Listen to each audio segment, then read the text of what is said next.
जगन्नाथ यानी कि जगत के नाथ, जो ब्रह्मांड के भगवान और श्री हरि विष्णु के अवतार हैं। हर साल आषाढ़ मास के शुक्ल पक्ष के द्वितीया को ओडिशा के पुरी में प्रभु की भव्य रथ यात्रा का आयोजन किया जाता है। इस यात्रा में लाखों श्रद्धालु शामिल होते हैं।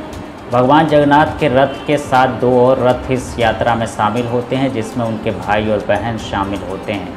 यात्रा के लिए तैयार होने के बाद तीनों रथ की पूजा की जाती है। धार्मिक पुराणों के अनुसार ऐसी मान्यता है कि भगवान जगन्नाथ की इस रथ यात्रा में शामिल होने से 100 यज्ञों के बराबर पुण्य का फल मिलता है।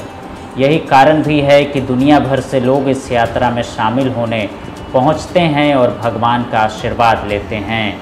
रथ यात्रा के दौरान नवग्रहों की पूजा की जाती है। ऐसा कहा जाता है कि जगन्नाथ रथ यात्रा में शामिल होने मात्र से ही अशुभ ग्रहों का प्रभाव कम होता है और शुभ ग्रहों का प्रभाव बढ़ता है। आपको बता दें कि पुरी में भगवान जगन्नाथ का 800 साल पुराना मंदिर है और यहाँ भगवान जगन्नाथ विराजते हैं।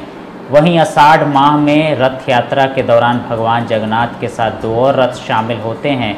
इनमें से एक में उनके भाई बलराम, दूसरे में बहन सुभद्रा होती हैं। इस तरह इस दिन कुल 3 देवताओं की यात्रा निकलती है। सबसे आगे बलराम का रथ, बीच में बहन सुभद्रा का रथ और सबसे पीछे भगवान जगन्नाथ का रथ होता है। भगवान जगन्नाथ की यात्रा सदियों से चली आ रही है। ऐसा कहा जाता है कि इसकी शुरुआत 12वीं शताब्दी में हुई थी। एक पौराणिक कथा के अनुसार एक बार बहन सुभद्रा ने अपने भाइयों कृष्ण और बलराम से कहा कि वे नगर को देखना चाहती हैं। इसके बाद अपनी बहन की इच्छा पूरी करने के लिए दोनों भाइयों ने बड़े ही प्यार से एक रथ तैयार करवाया। इस रथ में तीनों भाई बहन सवार होकर नगर भ्रमण के लिए निकले थे और भ्रमण पूरा करने के बाद वापस पुरी लौटे।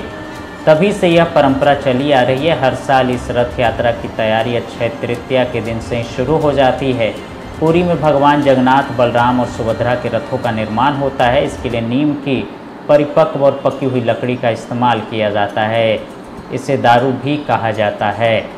ख़ास बात यह है कि पूरे रथ में लकड़ी के अलावा अन्य किसी चीज़ का इस्तेमाल नहीं किया जाता है। जब भगवान जगन्नाथ अपने भाई बलराम और बहन के साथ नगर भ्रमण पर निकलते हैं तो रास्ते में गुंडीचा में मौसी के घर भी जाते हैं। माना जाता है कि मौसी के घर पर तीनों भाई बहन खूब पकवान खाते हैं, जिससे उनकी तबीयत खराब हो जाती है और वे अज्ञातवास में चले जाते हैं। वे मौसी के यहाँ पूरे 7 दिनों तक रुकते हैं और स्वस्थ होने के बाद पुरी वापस लौटते हैं। पुरी में 3 रथों में से खास होता है भगवान जगन्नाथ का रथ, जिसे नंदी घोष के नाम से जाना जाता है।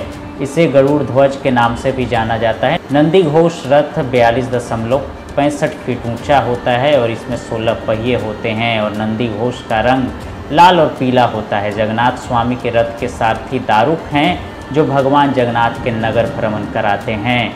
रथ यात्रा में शामिल दूसरा रथ भगवान के भाई बलराम जी का होता है। इसे तालध्वज नाम से जाना जाता है। तालध्वज की ऊंचाई 43.30 फीट होती है, जो भगवान जगन्नाथ के रथ से थोड़ा बड़ा होता है। इसका रंग लाल और हरा होता है और इसमें 14 पहिए लगे होते हैं। बलराम जी के रथ की सारथी मातली हैं। इस यात्रा में शामिल तीसरा रथ दोनों भाइयों की छोटी बहन सुभद्रा का होता है। इस रथ को दर्पदलन नाम से जाना जाता है और इसकी ऊंचाई 42.32 फीट होती है। इस रथ का रंग लाल और काला होता है, जिसमें 12 पहिए लगे होते हैं। इस रथ के सारथी अर्जुन हैं। आपको ये अपडेट कैसा लगा कमेंट करके ज़रूर बताइएगा। धन्यवाद।